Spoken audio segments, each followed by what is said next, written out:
நிறைய business start up பண்ணுறவங்க வந்து நிறைய கேள்வி கேட்டாங்க. ஜிஎஸ்டிஆர் இருக்கட்டும் சரி, ஐடிஆர் இருக்கட்டும் சரி, ஜிஎஸ்டி இந்த ஐடி ஃபைலிங் சொல்கிறாங்கல்ல, ஸோ இது ரெண்டுத்துக்கும் உள்ள டிஃப்ரென்ஸ் என்ன? இவ்வளோ சேல்ஸுக்கு அப்புறம் தான் ஜிஎஸ்டி எடுக்கணும்னு சொல்கிறாங்க. ஓகே, இது வருஷத்துக்கு உதவி பண்ணணுமா இல்லை மாதமா இல்லை எப்படி? அதாவது இதில் இப்போ நிறைய ஆடிட்டருங்க ஒரு விஷயத்தை மறைக்கிறாங்க. ஸோ அந்த விஷயத்தை பற்றி கேட்குறாங்க. இந்த அவேர்னஸ் வந்து யாருக்குமே வந்து நிறைய ஆடிட்டர் ஆஃபீஸில் வந்து இது சொல்லவும் மாட்டிருக்காங்க. ஓகேவா, financial year IT, assessment year ஐடின்னு சொல்கிறாங்களே, ஸோ அதுக்கு இல்லை டிஃப்ரெண்ட்னா என்ன விஷயம் அது? முன்ன மாதிரி ஜிஎஸ்டி இப்போ கிடையாது. ரொம்ப டிரான்ஸ்பரன்ஸாக இப்போ வேலை பார்த்துக்கிட்டு இருக்காங்க. அவங்க அமைச்சு ஸ்கீம்னு சொல்லிட்டு ஒரு ஸ்கீம் கொடுத்துருக்காங்க. இதில் வந்து இன்ட்ரெஸ்ட் பெனால்ட்டிலாம் வந்து வே ஆஃப் பண்ணிட்டு ஃபர்ஸ்ட் ஃப்ளோர் வந்து ஜிஎஸ்டி கொடுக்க மாட்டாங்க. ஸோ எல்லாம் எப்படி இருக்கீங்க? நல்லா இருக்கீங்களா? டைட்டிலும் நம்மளும் பார்த்து வந்துருவி. ஆமாங்க, நான் இன்னைக்கு பெருங்குடி தான் வந்திருக்கேன். நிறைய பிஸ்னஸ் ஸ்டார்ட் அப் பண்ணுறவங்க வந்து நிறைய கேள்வி கேட்டாங்க. ஜிஎஸ்டிஆர் இருக்கட்டும் சரி, ஐடிஆர் இருக்கட்டும் சரி, எல்லாருக்கும் ஒரு சந்தேகம் இருக்கும். அந்த ஜிஎஸ்டினா என்ன, ஐடினா என்ன, யார் எப்போ ஃபைல் பண்ணணும், இப்போ பண்ணாமல் விட்டோன்னா அது என்ன பண்ணுறது, ஐடி வந்து எவ்வளோ அமௌண்ட்டுக்குள்ளே வரணும், ஸோ இந்த மாதிரி நிறைய கேள்விகள் இருக்கும் பார்த்தீங்களா. அந்த கேள்வியெலாம் எனக்கு ரொம்ப நாளாக இருந்துச்சு.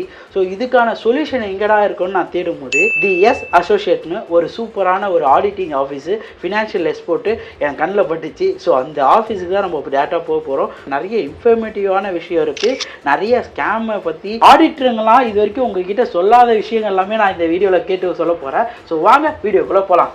ஐடியா மணி உங்களை தவிர நான் வேற யாருக்கிட்ட போகிறது? வீடியோ போய் பாருங்க, அப்புறம் இந்த ஐடியா மணி பற்றி தெரிஞ்சுக்குவீங்க. அப்படிங்கிறீங்க. ஸோ கைஸ், நான் சொன்ன மாதிரி the S associate Perungudi branch ஷெரி ஃபினான்ஷியல் அட்வைசர் அவர் கூட தான் இருக்கேன். ஸோ இந்த வீடியோவில் எதுக்காக ஜிஎஸ்டி எடுக்கணும், ஸோ ஜிஎஸ்டி ஐடி இந்த ஃபைலிங்லாம் பண்ணும்போது ரொம்ப மண்டை குளச்சலாக இருக்கும் பார்த்தீங்களா. ஸோ இந்த ஏப்ரல் மந்த்லாம் வந்துச்சுன்னா ரொம்ப நீங்கள் ஆடிட்டருக்கெல்லாம் ரொம்ப எக்ஸ்பெக்ட் பண்ணுவீங்க. ஸோ அதனாலேயே இந்த வீடியோ நான் மெயினாக மேக் பண்ணுறேன். ஸோ சரி சார், வணக்கம். வணக்கம். ஸோ எப்படி இருக்கீங்க? நல்லா இருக்கேன். நீங்கள் எப்படி? நல்லா இருக்கேன். ஸோ ஜிஎஸ்டி இந்த ஐடி ஃபைலிங் சொல்கிறாங்களே, ஸோ இது ரெண்டுத்துக்கும் உள்ள டிஃப்ரென்ஸ் என்ன? ஜிஎஸ்டி யார் எடுக்கணும், ஐடி யார் எடுக்கணும்? இப்போ நான் ஐடி ஆல்ரெடி வச்சுருக்கேன், ஒரு 2-3 வருஷம் யூஸ் பண்ணலை, அதுக்கு என்ன நம்ம பண்ண முடியும்? ஸோ இந்த மாதிரி நிறைய கேள்விகள் என் மனசுக்குள்ளே இருந்துச்சு. மெயினாக அதனால தான் நான் வந்து உங்கள்கிட்ட பேசணும்னு சொன்னேன். என்னென்ன பண்ணுறோன்னு எனக்கு கொஞ்சம் சொல்லுங்களேன். உங்களோட கம்பெனி நேம் என்னென்னு பார்த்தீங்கன்னா தி எஸ் அசோசியேட்ஸ். ஓகே, டேக்ஸ் பொட்டிக்குன்னு வாங்க. நமக்கு வந்து 2 பிரான்ச் இருக்குது. ஒன்று வந்து மண்ணடியில் ஒரு பிரான்ச், மண்ணடி மெட்ரோக்கு ஆப்போசிட்டில் ஒரு பிரான்ச் இருக்குது. இன்னொன்று வந்து பெருங்குடி வேர்ல்டு ட்ரேட் சென்டருக்கு ஆப்போசிட்டில் நமக்கு ஒரு பிரான்ச் நம்ம வந்து ரன் பண்ணிட்டு இருக்கோம். ஸோ என்ன மாதிரி இந்த ப்ராப்ளமாக இருந்தாலும் என்ன டவுட்டும் நம்ம கிளாரிஃபை பண்ணிட்டு இருக்கோம். இந்த ஜிஎஸ்டி இன்கம் டேக்ஸ்க்கும் வேரியேஷன் இருக்குது. ஸோ ஜிஎஸ்டி எதுக்காக எடுக்கிறோம் அப்படின்னா, ஒரு பிஸ்னஸ், ஒரு என்டர்பிரனர் ஒரு ரன் பண்ண போகிறாங்க, ஒரு ஸ்டார்ட் அப் பண்ண போகிறாங்க அப்படின்னா ஜிஎஸ்டி இல்லாமல் ஒரு பிஸ்னஸும் ஆரம்பிக்க முடியாது. 99.9% ஜிஎஸ்டியில் எந்த பிஸ்னஸும் இப்போ கிடையாது. ஆனால் கவர்மெண்ட் வந்து இத்தனை இவ்வளோ சேல்ஸுக்கு அப்புறம் தான் ஜிஎஸ்டி எடுக்கணும்னு சொல்கிறாங்களே. ஓகே, இப்போ நீங்கள் பிரியாணி கடை வைக்கிங்க. இப்போ நார்மலாக ஒரு நீங்களே செஞ்சு பண்ணுற மாதிரி இருந்தால் பிலோ 40 lakhs சொல்லி வச்சுருக்காங்க. அதுக்கு வந்து காய்கறி அந்த இன்க்ரீடியன்ஸ்லாம் நீங்கள் வாங்கி நீங்களே பண்ணிடுவீங்க. ஒரு வாங்கி விற்கிறீங்க, ஒரு பொருளை வாங்கி விற்கும் போது கம்பல்சரி விற்கிற போது ஜிஎஸ்டிலாம் விற்க மாட்டாங்க. ரெண்டாவது வந்து எக்ஸிஸ்டான லிமிட், அதாவது மினிமம் 40 lakhs, அதுக்கு வந்து ஜிஎஸ்டி தேவை கிடையாது சொல்லி கவர்மெண்டோட ஆர்டரே பாஸ் பண்ணியிருக்காங்க. இப்போ 40 lakhs நம்ம போடுறோம்னா ஒரு இடத்துல போய் நம்ம டிஸ்ட்ரிபியூட்டரே எடுக்கிறோம் அப்படின்னா கம்பல்சரி ஜிஎஸ்டி தேவை. நம்ம பண்ண போது ஸ்டார்டிங் நம்ம இப்போ 10 lakhsனா கூட அதுக்கு ஜிஎஸ்டி இல்லாமல் பண்ணவே மாட்டாங்க. நீங்கள் எந்த டிஸ்ட்ரிபியூட்டர் எடுத்தாலுமே ஜிஎஸ்டி இருக்காது தான் ஃபஸ்ட்டு கேள்வி அங்கே நம்மளை லாக் பண்ணுவாங்க. ஸோ நிறைய பேர் என்ன நினைக்கிறாங்க அப்படின்னா, சரி ஜிஎஸ்டியில் 40 lakhs தானே எம்எஸ்எம்இ வச்சு ஓப்பன் பண்ணிக்கலாம், அதெல்லாம் கன்சிடரே பண்ண மாட்டாங்க. நீங்கள் ஒரு டிஸ்ட்ரிபியூட்டரோ ஒரு ஃப்ரான்ச்சைஸோ இல்லை நீங்கள் எது வாங்கினாலும் நீங்கள் போனீங்கன்னா ஃபஸ்ட்டு கேள்வி ஜிஎஸ்டி இருக்காதான். ஏன்னா மற்ற நீங்கள் பொருள் வாங்கினா கூட அவங்க உங்களுக்கு ஜிஎஸ்டி போட்டு தான் கொடுப்பாங்க. அது உங்களால் எதுவுமே பண்ண முடியாது. ஸோ ஜிஎஸ்டி இல்லாமல் ஈவன் சிங்கிள் பிஸ்னஸ் ரன் பண்ண முடியும். இப்போ நிறைய பேருக்கு டவுட் இருக்கும், இல்லையே 40 lakhs சொல்லியிருக்காங்களேன்ட்டு பண்ணலாம். தள்ளுவண்டிக்காரங்க ஓகேவா, பிளாட்ஃபார்மில் வந்து கடை வச்சு அவ்வளோ ஜிஎஸ்டி இருக்கணும் அவசியம் கிடையாது. அவங்க வந்து சின்ன தொழிலை செஞ்சுட்டு அப்படியே அவங்களுக்கு போயிடுவாங்க. பட் ஆனால் நீங்கள் ஒரு அடுத்த ஸ்டெப்புக்கு நீங்கள் போகிறீங்க அப்படின்னா ஜிஎஸ்டி இல்லாமல் எந்த பிஸ்னஸுமே இப்போ இருக்குது. கவர்மெண்டோட சுச்சுவேஷன் ஜிஎஸ்டி இல்லாமல் கடுகளவு கூட நம்மளால் பிஸ்னஸ் பண்ண முடியாது. ஜிஎஸ்டி ஃபைலிங்னா அது வந்து வருஷத்துக்கு உதவி பண்ணணுமா இல்லை மாதமா இல்லை எப்படி? அதாவது இதில் இப்போ ஜிஎஸ்டிஆர் ஒன்று வந்து 2 types ஆஃப் ஜிஎஸ்டி இருக்குது. என்னென்னா வந்து ரெகுலர் ஸ்கீம் இருக்குது, 3 months ஒன் ஸ்கீம் இருக்குது. ஸோ இந்த ரெகுலர் ஸ்கீமில் பார்த்தீங்கன்னா மந்த்லி ஃபைல் பண்ணுவாங்க. 3 months வந்து 3 months தான் ஃபைல் பண்ணுவாங்க. ஸோ ரெகுலரில் பார்த்தீங்கன்னா வந்து ரொம்ப ஈஸி, எல்லாருக்குமே ஈஸியாக இருக்கும். எவ்ரி 5th வந்து ரெக்கன்சிலேஷன் பண்ணிவிட்டு 10th அன்றைக்கி நிறைய பேர் ஃபைல் பண்ணுவாங்க. சில பேர் 10th ஃபைல் பண்ணுறவங்க, 11th அன்றைக்கி ஃபைல் பண்ணுறவங்களும் இருக்காங்க. இந்த 3 months என்ன பிரச்சனை நடக்கும் அப்படின்னா, 3 months நம்ம வந்து ஃபைல் பண்ணுறவங்க வந்து நம்ம ரெகக்னைஸ் பண்ணி எல்லா பில்ஸையும் நம்ம வச்சுருப்போம். ஆப்போசிட் பார்ட்டி வந்து ஒரு பில்லை மிஸ் பண்ணிடுவோம், நமக்கு கரெக்டாக அந்த இடத்துல வந்து ப்ராப்ளம் வந்து இருக்கும். ஸோ 3 months போகிறத விட மந்த்லி, அதாவது ரெகுலராக மந்த்லி போகிறது என்னோட அது பெஸ்ட்டு. இப்போ நிறைய ஆடிட்டருங்க ஒரு விஷயத்தை மறைக்கிறாங்க. ஸோ அந்த விஷயத்தை பற்றி கேட்குறேன். இப்போ ஜிஎஸ்டி ரிட்டர்ன்ஸ்னு ஒரு விஷயம் இருக்குல்ல, ஆமாம், ஆடிட்டர் சொல்ல மாட்டாங்கல்ல. ஸோ என்ன விஷயம், அந்த ரிட்டர்ன்ஸ் எங்கே இருக்கும், ரிட்டர்ன்ஸை நம்ம எப்படி யூஸ் பண்ண முடியும்? ட்ரிக்கி கொஸ்டின் சொல்ல மாட்டாங்க. ஆக்சுவலாக என்னென்னா ஜிஎஸ்டியை பொறுத்த வரைக்கும் அமௌண்ட்டை வந்து நம்ம ரீஃபண்ட் வாங்க முடியாது. சிஸ்டமேட்டிக்காக அப்படி தான். யாருக்கு ரீஃபண்ட் வாங்குவான்னா எக்ஸ்போர்ட் பண்ணுறாங்க தெரியுமா, அவங்க ரீஃபண்ட் வாங்குவாங்க. இன்னொரு செக்டராக இருக்குது, ரீஃபண்ட் வாங்கணும்னா அந்த ப்ரொப்பரேட்டரோட அந்த கம்பெனியை வந்து க்ளோஸ் ஆகிருக்கணும், ப்ரொப்பரேட்டர் வந்து இறந்துருக்கணும். ஸோ அந்த மாதிரி டெத் கேஸ் அந்த மாதிரி ஏதாவது ஆனால் மட்டும் தான் ரீஃபண்ட் வந்து வாங்க முடியும். ஸோ இந்த ரீஃபண்ட் இன்னொரு ஆப்ஷன் என்ன பண்ணியிருக்காங்கன்னா, இதுவே இந்த கம்பெனி க்ளோஸ் ஆயிடுச்சு, ஸோ இதே கம்பெனி பேரில் வேறு ஜிஎஸ்டி இருக்குன்னா அதோட ஐடிசியை ட்ரான்ஸ்ஃபர், அதுவும் எல்லாமே இந்த கவர்மெண்ட் வந்து பக்காவாக பிளான் பண்ணி இந்த வருஷம் எல்லாமே வந்து இம்ப்ளிமெண்ட் பண்ணிட்டாங்க. ஸோ ரொம்ப ஈஸியாக வந்து எல்லா விஷயத்துலையுமே வந்து போய்கிட்டு. இன்கேஸ் இப்போ நான் ஃபைலிங் பண்ணுறேன்னா அந்த அமௌண்ட்டு ரிட்டர்ன்ஸ் அந்த ஜிஎஸ்டி இருந்துச்சுன்னா அதை நம்ம யூட்டிலைஸ் பண்ணிக்க முடியுமா? இப்போ நீங்கள் ஃபைல் பண்ணீங்க அப்படின்னா அமௌண்ட்டை வந்து ரீஃபண்ட் எதுவுமே கவர்மெண்ட் வந்து கொடுக்க மாட்டாங்க. அதை எப்படி யூட்டிலைஸ் பண்ணலாம் அப்படின்னா, நீங்கள் ஏதாவது ஒரு சேல் பண்ணுறீங்க, ஸோ வந்து கம்பெனி வந்து க்ளோசிங் டைமுக்கு வந்துருச்சு, ஸோ நான் வந்து ஷட் டவுன் பண்ண போகிறேன். ஸோ அந்த அமௌண்ட்டை நீங்கள் என்ன பண்ணணும்னா, நீங்கள் சார்ட்டர்ட் அக்கௌண்ட் நீங்கள் என்ன பண்ணணும்னா அணுகி அவங்கக்கிட்ட ஒரு லெட்டர் ஒன்று வாங்கணும். வாங்கினீங்கன்னா உங்கள் அக்கௌண்ட்டில் வந்து இதில் வந்து ஃபுல்லாக வெரிஃபிகேஷன் பண்ணுவாங்க. ஸோ ப்ராப்பர் டாக்குமெண்ட்ஸ் உங்களுக்கு சப்மிஷன் பண்ணியிருக்காங்களா, ஸோ ஆடிட்டர் கரெக்டான ஆடிட்டர்ஸ் தானே அப்படி வெரிஃபை பண்ணிட்டு தான் உங்களுக்கு ரீஃபண்டே ப்ராசஸ் பண்ணுவாங்க. நான் சொல்லுவேன், நம்மக்கிட்ட கேட்டால் கண்டிப்பாக நம்ம பண்ணியும் கொடுத்துட்ருக்கோம். எவ்வளோ இன்கம் வந்து ஐடி கட்டணும்? இன்கம் வந்து நம்மளோட சேவிங்ஸ்லேருந்து வர இன்கம். பிஸ்னஸ் இன்கம்னு பார்த்தீங்கன்னா, இந்த பிஸ்னஸ் இன்கம் ஒரு ப்ளஸ் என்ன அப்படின்னா, என்ன சம்பாதிக்கிறோமோ எல்லா செலவு கணக்கு எக்ஸ்பென்சஸையும் எழுதலாம். ஈவன் போட்டிருக்க இன்னர்வேர், வாட்சஸ், இபி பில் எல்லாத்தையுமே எழுதி இவ்வளோதான் சொல்லி நம்ம வந்து எக்ஸ்பென்சஸில் வந்து கழிக்கலாம். ஸோ ஆனால் ஐடி பீப்புள்ஸ்க்கு அப்படி கிடையாது. ஃபார்ம் 16 கொடுக்கணும், HR house rent allowance produce பண்ணணும், ரெண்டல் ப்ரொடியூஸ் பண்ணணும், ஸ்கூல் ஃபீஸ் கட்டணும், அது ப்ரொடியூஸ் பண்ண ஏகப்பட்ட ரெசிஷன் இருக்குது. ப்ராப்ளம் நடந்துச்சு என்னென்னா, 90,000 ஐடி பீப்புள்ஸ் வந்து வாண்டடாக வந்து டிடிஎஸ் அமௌண்ட்டை கிளைம் பண்ணியிருக்காங்க. ஸோ டோட்டல் அமௌண்ட்னா 1700 crores வந்து கவர்மெண்ட் வந்து கிளைம் பண்ணியிருக்காங்க.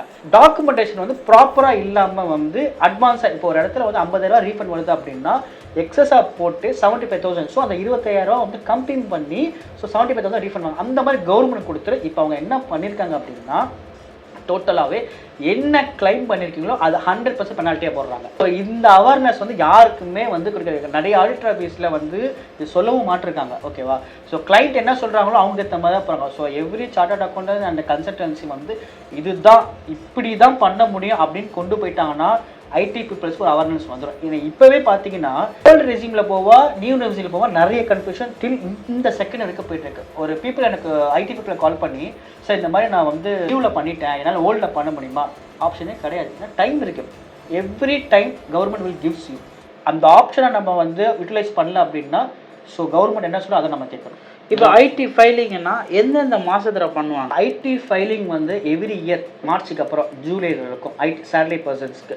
ஸோ ஜூலை 31st வந்து ஃபைல் பண்ணணும். இப்போ ரீசெண்டாக இப்போ ஃபார்ம்லாம் இப்போ இன்னும் ஏப்ரலுக்கு அப்புறம் ஃபார்ம்லாம் எல்லாமே ரிலீஸ் பண்ணிடுவாங்க. as soon as possible எல்லாமே பண்ணிடுவாங்க. சேஸ் அது மேபி கவர்மெண்ட் சிச்சுவேஷன் ஏதாவது கண்ட்ரோலில் இல்லை அப்படின்னா ஒரு 5 to 10 days எக்ஸ்டெண்ட் பண்ணும். Financial year IT, assessment year ஐடின்னு சொல்கிறாங்களே, ஸோ அதுக்கு இல்லை டிஃப்ரெண்ட்னா என்ன விஷயம் அது? அது ஃபினான்ஷியர் அப்படின்னாலே வந்து என்ன கரண்ட்டில் இருக்குது. ஃபார் எக்ஸாம்பிள் வந்து இப்போ ஜனவரி 25 ஓகேவா, 31 முடிஞ்சிச்சுன்னா மார்ச் வந்துச்சு ஜனவரி 25, இது வந்து ஃபினான்ஷியல் இயர். இந்த அக்கௌண்ட்ஸை வந்து நம்ம வந்து இதே வருஷத்தில் ஃபைல் பண்ணணும்.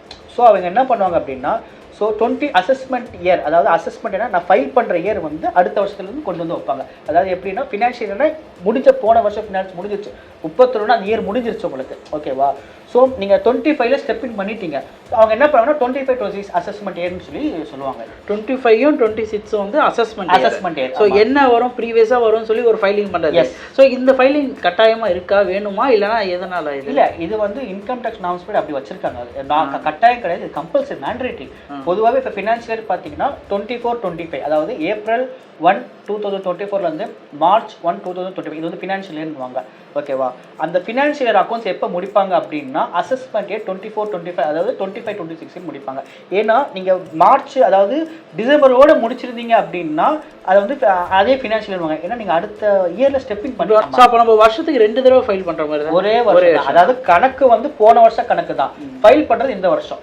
நிறைய பேர் வந்து இந்த ஜிஎஸ்டி எடுத்திருப்பாங்க, மெயின்டைன் பண்ணாமல் விட்டுருப்பாங்க. ஆமாம், நிறைய பெனால்ட்டி வந்திருக்கும். அதே மாதிரி ஐடி எடுத்திருப்பாங்க, 2 வருஷம் கட்ட மாட்டாங்க, 3 வருஷம் கட்ட மாட்டாங்க. ஸோ இதுக்கெல்லாம் சொல்யூஷன் தான் என்ன பண்ணலாம்? அந்த வேலை தான் இப்போ நாங்கள் பார்த்துட்டு இருக்கோம். கன்ஃபியூஷனில் வரவங்களுக்கு வந்து கன்க்ளூஷன் கரெக்டாக கொடுத்து நம்ம அவங்க தெளிவுபடுத்தி அனுப்புகிறோம். இப்போ நிறைய பேர் பார்த்தீங்கன்னா வந்து ஜிஎஸ்டி நோட்டீஸோட நாங்கள் அதுக்கு தான் எஸ் அசோசியேஷன் நாங்கள் வந்து இருக்கோம். ஃபுல் அண்ட் ஃபுல் இந்த மாதிரி கேசஸ் வந்து ரெக்டிஃபை பண்ணி நம்ம கொடுத்துக்கிட்டுருக்கோம். இப்போ நீங்கள் கேட்டிங்க இந்த மாதிரி வராங்க பெனால்ட்டி இருக்குது அப்படின்ட்டு. கம்பல்சரி வந்து முன்ன மாதிரி ஜிஎஸ்டி இப்போ கிடையாது.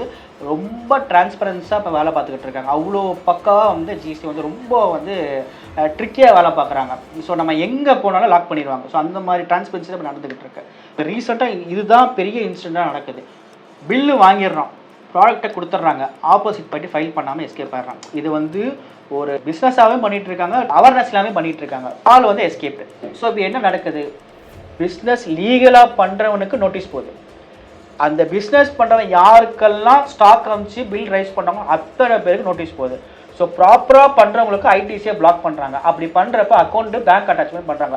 இது எல்லாம் ப்ராப்ளம் ஆகி வரும்போது தான் அந்த பிஸ்னஸ் வந்து டோட்டலாக டிஃபால்ட் ஆகிட்டே வரும். ஒரு கட்டத்தில் அவன் வெக்ஸாகி என்ன பண்ணிடுவான்னா பிஸ்னஸை க்ளோஸ் பண்ணிவிட்டு அவனும் ஊரோட ஊராக போயிடலாம். இது வந்து நிறைய நடந்துக்கிட்டு இருக்கு. ஜிஎஸ்டி நம்ம ஃபைல் பண்ணாமல் விடுறோம்ல, ஸோ இதுக்கு வந்து பெனால்ட்டி கவர்மெண்ட் போடுவாங்க. ஓகே, இன்கேஸ் இதை பார்த்துட்டு வர கஸ்டமர் உங்ககிட்ட எனக்கு இல்லை சார் என்னால் இவ்வளோ பே பண்ண முடியாது, ஏதாவது வேவர் வாங்கி கொடுங்க அப்படின்னா அந்த மாதிரி ஒர்க் நீங்கள் பண்ணி தருவீங்களா? பண்ணி கொடுத்துட்ருக்கோம். இப்போ அமைச்சு ஸ்கீம்னு சொல்லிட்டு ஒரு ஸ்கீம் கொடுத்துருக்காங்க. இதில் வந்து இன்ட்ரெஸ்ட் பெனால்ட்டிலாம் வந்து வேவ் ஆஃப் பண்ணிட்டு இருக்காங்க. இப்போ ரீசெண்டாக நீங்கள் வரதுக்கு ஒரு 5 நிமிஷம் பண்ணுறது ஒரு கிளைண்ட்டுக்கு நம்ம பண்ணிட்டு இருந்தோம். பண்ணி அவங்களுக்கு வேவ் ஆஃபே பண்ணியாச்சு, ஆர்டர் பாஸ் பண்ணுங்க, ஆர்டர் ட்ராப் அவுட் ஆயிடுச்சு. இப்போ ஸோ ஜஸ்ட் நீங்கள் வரதுக்கு ஒரு 10 மினிட்ஸ் தான் அந்த வேலையை நாங்கள் பார்த்துட்டு இருந்தோம். கஸ்டமருக்கு வந்து எவ்வளோ ஈஸி ஆக்சஸ்பிளாக இருப்பீங்க? 2 விஷயம். ஓனரை பொறுத்த வரைக்கும் they have to decision maker, not a discussion maker. ரெண்டு விஷயம் இருக்குது. டிசிஷன் மேக்கராக இருந்தால் they can succeed in business. So அவங்களுக்கு நான் என்ன சொல்லுவேன் அப்படின்னா, ப்ராப்ளமை சால்வ் பண்ணுறது தான் எஸ் அசோசியேட் நாங்கள் இருக்கோம். ஸோ இப்போ ப்ராப்ளம்னாலே எஸ் அசோசியேட் நாங்கள் அங்கே இருப்போம், அதை ரெக்டிஃபை பண்ணி கொடுப்போம்.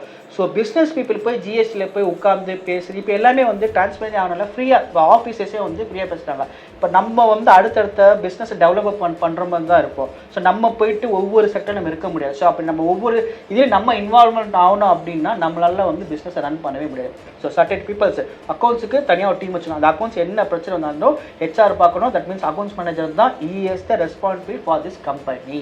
ஸோ அவங்க என்ன பண்ணுவாங்கன்னா, எங்களை மாதிரி ஒரு ஆடிட்டர்ஸோ எங்களை மாதிரி கன்சல்டன்சியை வந்து அணுகுவாங்க. சர்வீஸ் ஓரியன்டில் வந்து நிறைய ஓப்பன் அப் மார்க்கெட்ஸ் இருக்குது. ஓகேவா, எல்லாரும் எல்லா விஷயத்தையும் பண்ணுறது கிடையாது, எல்லா ஆடிட்டர்ஸ் எல்லாம் பண்ணுறது கிடையாது, எல்லாமே ஸ்பெசிஃபிக்காக பண்ணுவாங்க. ஃபார் எக்ஸாம்பிள் வந்து சில ஆடிட்டர் லாஜிஸ்டிக்ஸ் மட்டும் தான் பார்ப்பாங்க, சில ஆடிட்டர் இன்கம் டேக்ஸ் மட்டும் தான் ஃபைல் பண்ணுவாங்க, சில ஆடிட்டர்ஸ் எம்சிஆர் அதாவது ஆர்ஓசி ரெஜிஸ்டர் ஆஃப் கம்பெனிஸ் அவங்க ப்ரைவேட் லிமிடெட் மட்டும் தான் இயர்லி ஃபைல் பண்ணுவாங்க, சில ஆடிட்டர்ஸ் டிடிஎஸ் டேலி ஒர்க்ஸும் பார்ப்பாங்க, சில பேர் வெறும் டேலி மட்டும் தான் பார்ப்பாங்க.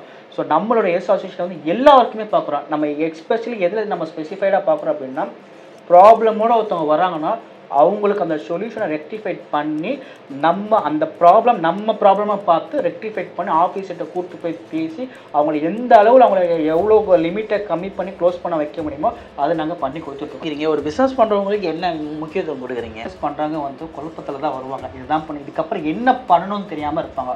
ஸோ அவங்கள நம்ம சொல்லுவோம் அப்படின்னா A to Z சர்வீஸ், அதாவது பேசிக்கிலேருந்து, அதாவது ஒரு பிஸ்னஸ் ரன் பண்ணணும்னா அவங்களுக்கு ஜிஎஸ்டி தேவையா இல்லையா, ஐடி எந்த மாதிரி தேவை, அவங்க என்ன சர்வீஸில் வராங்களா, என்ன மேனுஃபேக்சரிங் என்ன ட்ரேடிங்கில் வராங்களா, ஸோ அவங்க சோல் ப்ரொப்ரைட்டர்ஷிப் ஆரம்பிக்க போகிறாங்களா இல்லை பார்ட்னர்ஷிப்பாக ஆரம்பிக்க போகிறாங்க இல்லை ப்ரைவேட் லிமிட்டாக. ஸோ செப்பரேட் கேட்டகரியாக இருக்குது. ஃபார் எக்ஸாம்பிள் இப்போ சோல் ப்ரொப்ரைட்டர்ஷிப் வராங்கன்னா இன்ஸ்டில் ஒன்று ஆரம்பிக்க போகிறாங்க. ஸோ அவங்களுக்கு பேஸ் என்ன, ஒரு ஷாப் எப்படி இருக்கணும், கிரவுண்ட் ஃப்ளோர் இருக்கணும், ஃபர்ஸ்ட் ஃப்ளோர் இருக்கக்கூடாது, ஃபர்ஸ்ட் ஃப்ளோர் வந்து ஜிஎஸ்டி கொடுக்க மாட்டாங்க. ஸோ இந்த மாதிரி செக்ரிகேட்டாக பண்ணி வச்சுக்கிட்டு இருக்காங்க. இப்போ ஃபர்ஸ்ட் ஃப்ளோரில் சேர்ந்து கொடுக்க மாட்டாங்க, ஜிஎஸ்டி கொடுக்க மாட்டாங்க. ஏன்னா நீங்கள் ஸ்டீல் பண்ணுறீங்கன்னா ஸ்டீல் லோடு எப்படி ஃபர்ஸ்ட் ஃப்ளோர் ஏற்ற முடியுமா? ஸ்டீல் லோடுனா கிரவுண்ட் ஃப்ளோர் தான், ground floor only for the steel purpose, that means iron and ஸ்டீல்ஸ்க்கு. ஃபர்ஸ்ட் ஃப்ளோரில் தர மாட்டாங்க. ஃபர்ஸ்ட் ஃப்ளோர் யாருக்கு தருவாங்கன்னா, கீழே குடோன் இருக்கு, மேலே அட்மினிஸ்ட்ரேஷன் ஆஃபீஸ் இருக்கிற, they will give the GST. Food business பண்ணுறேன் ப்ரோ, நான் உங்கள்கிட்ட வரேன், எனக்கு வந்து என்னென்ன உங்களால் பண்ண முடியும்? ஃபுட் பிஸ்னஸுக்கு என்ன தேவை, அடிப்படை விஷயம் ஃபுட்ல ஷாப். அது நீங்கள் ஃபர்ஸ்ட் ஃப்ளோரில் வச்சாலும் பரவாயில்ல, செகண்ட் ஃப்ளோர் வச்சாலும் பரவாயில்ல. ஓகேவா, ஃபுட் லைசன்ஸ்க்கு வந்து இந்த ஸ்டேட்டில் ரெஜிஸ்ட்ரேஷன் இருந்தால் மட்டுமே போதும். நம்ம அதை வச்சு நம்ம வந்து இது பண்ணிக்கலாம். எக்ஸீட் ஆகக்கூட 40 lakhஸ்க்கு மேலே தாண்டவே கூடாது. அப்படி நீங்கள் 40 lakhs நீங்கள் தாண்டிட்டீங்க அப்படின்னா 5% ஜிஎஸ்டி கீழே வந்துடுவீங்க. You are applicable for GST mandatory. And then you are opening for restaurant, ஓகேவா. ரெஸ்டாரண்ட்டுக்கும் டேக்ஸ் இருக்குது, அதுவும் 40 lakhs தாண்டக்கூடாது. அப்படி தாண்டிடுச்சு அப்படின்னா eligible for GST first thing. So FSSI நம்ம எடுத்துணும், ஸ்டேட்டோட எஃப்எஸ்எஸ்ஐ எடுத்துணும். இன்கேஸ் நான் அதை வந்து பிராண்டிங் ஆக்க போகிறேன், I have to export ingredients அப்படின்னா central license compulsory must. So export பண்ணுறதுக்கு ஸோ உங்களுக்குன்னு ஒரு டைமிங் இருக்கும்ல, எனக்கு வந்து எப்படி ஃபாலோ பண்ணுவீங்க நீங்கள்? எவ்ரி பர்சனுக்கு வந்து நாங்கள் ஒரு குரூப்பை க்ரியேட் பண்ணி அந்த குரூப்பில் வந்து ஆஃபீஸ் நம்பர் மரிச் பண்ணி ஒரு ஆளை அசைன் பண்ணிடுவோம். ஓகேவா. நம்ம செப்பரேட்டாக ஆள் வச்சுருக்கோம். சோல் ப்ரொப்ரைட்டர்ஷிப்க்கு தனியாக ஒரு ஆள் ஃபாலோ பண்ணுவாங்க, பார்ட்னர்ஷிப்க்கு தனியாக ஒரு ஆள் ஃபாலோ பண்ணுவாங்க, எல்எல்பிக்கு தனியாக ஃபாலோ பண்ணுவாங்க, ப்ரைவேட் லிமிட்டில் தனியாக ஃபாலோ பண்ணுவாங்க. இவங்கள மாதிரி செப்பரேட் ஆளாக நாங்கள் அசைன் பண்ணியிருக்கோம். இப்போ ஒரு ஆளை நம்ம அசைன்மெண்ட் பண்ணிட்டோம் அப்படின்னா டாப் டு பாட்டம் ஓகேவா, பேசிக் திங்கிலேருந்து எல்லாமே உங்களுக்கு வந்து ஃபாலோ பண்ணிட்டே இருப்பாங்க. அவங்க கேட்குற ஒரே ஒரு ஆப்ஷன் என்னென்னா உங்களோட கேஒய்சி மட்டும் தான் கேட்பாங்க.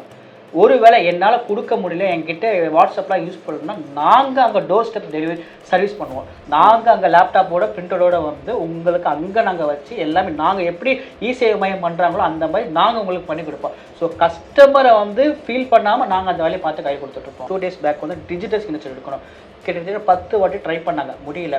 ஸோ நம்ம என்ன பண்ணோம்னா அந்த கஸ்டமர் வீட்டோட அட்ரஸை வாங்கிட்டு டேரெக்டாக லேப்டாப் ஃபிங்கர் பிரிண்டோடு அங்கே போயாச்சு. போன உடனே வித்தின் 5 minutes அங்கேயே உட்காந்து வேலையை முடிச்சாச்சு. அது 2 days அவங்களால பண்ண முடியாததை வித்தின் 5 minutes பண்ணும்போது அப்போ கஸ்டமர் வந்து எனக்கு ரொம்ப ஈஸியாக போயிடுச்சு. நான் செங்கல்பட்டுலேருந்து நான் வரணும், எனக்கு ரொம்ப கஷ்டமாச்சு. ஸோ அதை நாங்கள் டெலிவரி பண்ண உடனே அவங்க ஒரு ஹாப்பி. ஸோ அவங்களோட வேலை முடிஞ்சிருச்சு. ஸோ கஸ்டமர்ஸ் ஆல் ஓவர் தமிழால் எங்கே இருந்தாலும் through phone call or video call, in case நாங்கள் அங்கே அதை ப்ரெசென்ட்டாக இருக்கும்போது we will be that. Team அங்கே போயிட்டு அது முடிகிற வரைக்கும் அங்கே தான் இருக்கும். முடிச்சுட்டு தான் சென்னை ரிட்டர்ன் பண்ணுவாங்க. ஆடிட்டர் கிட்ட ஆல்ரெடி வச்சிருக்கேன்னு வைங்க, ஸோ ஃபைலிங்லாம் பண்ணிட்டு இருக்கேன். சடனாக இப்போ ஒரு அப்ஸ்காண்ட் ஆயிடுறாங்க, இல்லை வேற ஊருக்கு போயிடுறாங்க. இப்போ அந்த டைமில் வரும்போது நீங்கள் அவங்கள டேக் ஓவர் பண்ணிப்பீங்களா, இல்லைனா பார்த்துட்டு இருக்கேன், பார்த்துட்டு இருக்குது, எனக்கு ஒரு சாட்டிஸ்ஃபேக்ஷன் இல்லை, ஸோ அப்படின்ற நிலமையில நான் உங்ககிட்ட வரும்போது அது ஏதாவது அந்த ஆடிட்டர் ஏதாவது இஷ்யூ பண்ணுவாங்களா, இல்லை என்ன மாதிரி ஆகும் இந்த கேசஸ்? சார் நிறைய ஆடிட்டர்ஸ் வந்து எல்லாருமே அப்படிலாம் கிடையாது சார். எல்லாருமே வந்து போனால் அதாவது அவங்களுக்கு இருக்கிற டைமை வந்து சேவ் பண்ண தான் பார்ப்பாங்க. ஃபார் எக்ஸாம்பிள் நீங்கள் ஒரு ஆடிட்டர் வச்சுருக்கீங்க, நீங்கள் அவங்கள வந்து பிச் பண்ணிக்கிட்டே இருக்கீங்க, ஒரு கட்டத்தில் இல்லை சார் வேலை பார்த்தா கண்டிப்பாக கொடுத்து தான் ஆகுவாங்க. ஸோ ஆடிட்டர்ஸ் இப்போ ட்ரஸ்ட்டு, மணி தான் செகண்டரி. ட்ரஸ்ட்டை வந்து பில்ட் பண்ணுறது ரொம்ப கஷ்டம். நம்மளை நம்பி ஒருத்தவங்க வராங்கன்னா அந்த கேஸ் முடிகிற வரைக்கும் அவங்க கூட ட்ராவல் பண்ணி ஆகணும். நம்ம என்னால் பார்க்க முடியாது, அது போனோம் அப்படின்னா அந்த அவங்க யார்ட்டையுமே சொல்ல மாட்டாங்க. அது எங்கே நம்ம பிச் ஆகும் அப்படின்னா நம்ம எதாவது ஒரு இதில் ப்ராப்ளமாக இருக்கும்போது அது பிச் ஆகும். ஸோ நம்மளை நம்பி வந்துட்டாங்க அப்படின்னா we have to give the solution for that. ஆமாம், ஆக்சுவலாக ஒரு கேசஸ் வர்றாங்கன்னா அவங்கள உடனே நாங்கள் எடுத்துட மாட்டோம். ஃபஸ்ட்டு அவங்களோட லாகின் ஐடியை வாங்கிட்டு அவங்கள உட்கார வச்சுட்டு அதில் என்ன ப்ராப்ளமாக இருக்குது ஃபஸ்ட்டு எக்ஸ்பிளைன் பண்ணுவோம். ஸோ இதெல்லாம் ப்ராப்ளமாக இருக்குது, நாங்கள் இதெல்லாம் ஷார்ட் அவுட் பண்ணிடுவோம். அங்கே லாகின் ஐடி கொடுப்பாங்க, சில பேர் கொடுக்க மாட்டாங்க, அப்புறம் இருக்குன்னுவாங்க. ஸோ அந்த மாதிரி வந்து நம்ம என்ன பண்ணுவோம் அப்படின்னா மெயில் போட்டுருவோம். கன்ஃபர்மேஷனாக பண்ணாமல் சொல்லாமல் பண்ணுறது தப்பு. மெயிலை போட்டு 1 டேக்கு அப்புறம் நாங்கள் ப்ராசஸ் பண்ணுவோம், இந்த மாதிரி நாங்கள் பண்ணுறோம் அப்படின்ட்டு. இப்போது லாகின் ஐடினா என்ன, ஜிஎஸ்டிக்கு லாகின் ஐடின்னு ஏதாவது இருக்கா? கம்பல்சரி இருக்குது. ஒவ்வொரு செக்டருக்கு ஒவ்வொரு லாகின் ஐடி இருக்குது. இப்போ ஜிஎஸ்டி பிஸ்னஸ் நம்ம என்ன ரெஜிஸ்ட்ரேஷன் பண்ணுறோமோ யூசர் ஐடி பாஸ்வேர்டு கொடுப்பாங்க. ஒன்றாவது ஜிஎஸ்டியில் பொறுத்த வரைக்கும் நம்ம என்ன ஜென்ரேட் பண்ணுமோ அதுதான் யூசர் ஐடி. ஆனால் இன்கம் டேக்ஸில் அப்படி கிடையாது. உங்களோட பேன் அதுதான் டில் டெத் இருக்குது, அதுதான் பேன் யூசர் ஐடி. அதை நீங்கள் மாற்றவே முடியாது. ஓகேவா. நம்ம எப்படி சர்வீஸ் பண்ணுறோம் அப்படின்னா கஸ்டமருக்கு வந்து நாலேஜ் அதை உங்கள் காதுக்கு போயே ஆகணும். Income tax user ID password, GST user ID password, email ID, phone number நாங்கள் என்ன வச்சுக்கோமோ அதை நாங்கள் கஸ்டமர்கிட்ட ப்ரொவைட் பண்ணிடுவோம். ஏன் ப்ரொவைட் பண்ணிடுவோம் அப்படின்னா அவங்க நாலேஜுக்கு அவங்க போகணும். ஃபார் எக்ஸாம்பிள் ஒரு ஜிஎஸ்டிலேருந்து இன்கம் டேக்ஸில் கால் பண்ணுறாங்க அப்படின்னா பொதுவாக 90% ஆஃப் ஆடிட்டர்ஸ் என்ன பண்ணால் அவங்களோட கம்பெனி நம்பரை போட்டுறாங்க. ஸோ கஸ்டமர்ஸ்க்கு வந்து நோட்டீஸ் போகிறது தெரியல. ஓகேவா. ஜிஎஸ்டியில் ப்ராப்ளம் வரது இல்லை. நேற்று என்னோட ஆஃபீஸில் வந்து ஒரு கஸ்டமர் வந்து இந்த மாதிரி வந்து அசஸ்மெண்ட் ஆர்டர் போட்டு க்ளோஸ் பண்ணியிருக்காங்க அப்படின்னு உடனே நான் அதை படித்து பார்க்க போகும்போது 31 நோட்டீஸ், ஒரு நோட்டீஸ் இல்லை 31 நோட்டீஸ் போட்டிருக்காங்க. ப்ரீவியஸ் இயர் யார் பண்ணியிருக்காங்கன்னு தெரியல. அவங்க நம்பரை பார்த்து அவங்க நம்பர் இருக்குது. ஸோ அவங்களும் அவங்க கால் பண்ணி சொல்ல. ஸோ நம்ம அதை எடுத்து பிச் பண்ணி நம்பரை எல்லாம் மாற்றி கரண்ட் கிளைண்ட் நமக்கு வந்து கொடுத்துருக்கோம். ஸோ அவங்க ரொம்ப ஹாப்பி ஆகிட்டாங்க. ஸோ எங்களுக்கு பண்ணி கொடுத்துருக்கீங்க அப்படின்ட்டு. கஸ்டமர் கிட்ட நம்ம வந்து டிரான்ஸ்பரன்சியாக இருந்துடும். ஏன்னா நம்ம நம்பர் வைக்க மாட்டோம். எதுவாக இருந்தாலும் அவங்க மூலயமா நமக்கு வரும். கூகுளில் போகிறேன்னு வைங்க, எனக்கு வந்து கால் பண்ணுறாங்க ஒரு 500 300 ஏன் ஐடியெல்லாம் ஒரு 500 ரூபா கூட பண்ணித்தரேன்னு சொல்லி சொல்கிறாங்களே. ஸோ அதெல்லாம் உண்மையா? 500 ரூபாய்க்குலாம் ஐடி பண்ண முடியுமா? ஜிஎஸ்டிலாம் ஒரு 500 ரூபாய்க்குள்ளே எடுத்துடலாமா? சரி, நல்ல கேள்வி. 500 ரூபாய்க்கு பண்ணுறாங்க. நான் எல்லாத்தையுமே குறை சொல்ல. இந்த 500 ரூபாய்க்கு பண்ணுறாங்க, பண்ணிட்டு தான் இருக்காங்க. ஓகேவா. அதோட கடைசி பார்க்க அவங்களுக்கு தெரியாது எப்படி பண்ணணும்னு சொல்லி. ஸோ எங்களை மாதிரி ப்ரொஃபஷனல் ஒன்று இருக்கும், எங்கே பிச் பண்ணால் அவங்களுக்கு எங்கே வலிக்கும். ஸோ நம்ம அங்கே கரெக்டாக பிச் பண்ணி அதை ரிவர்க் பண்ணி விட்டுருவோம். அது நிறைய பேர் வந்து யாருக்குமே தெரியாது. ஸோ கம்மியாக இருக்குன்னு போயிடுறாங்க, ஆனால் பிரச்சனையோடு தான் நம்மகிட்ட வராங்க. இதுதான் நம்ம பிரச்சனையாக. கஸ்டமர்கிட்ட 500 ரூபாய்க்கு பண்ணுறாங்க, 300 ரூபாய்க்கு பண்ணுறாங்கன்னா 300 ரூபாய்க்கு பார்த்து 30,000 ரூபாய்க்கு பெனால்ட்டி கட்டுற மாதிரி இருக்கும். அவங்க நம்பி வந்தாங்கன்னா அந்த நம்பிக்கை நாங்கள் வந்து ப்ரோக் பண்ண மாட்டோம். அந்த ட்ரஸ்ட்டை கரெக்டாக அவங்க கொண்டு போய் நம்ம சேர்த்துக்கணும்.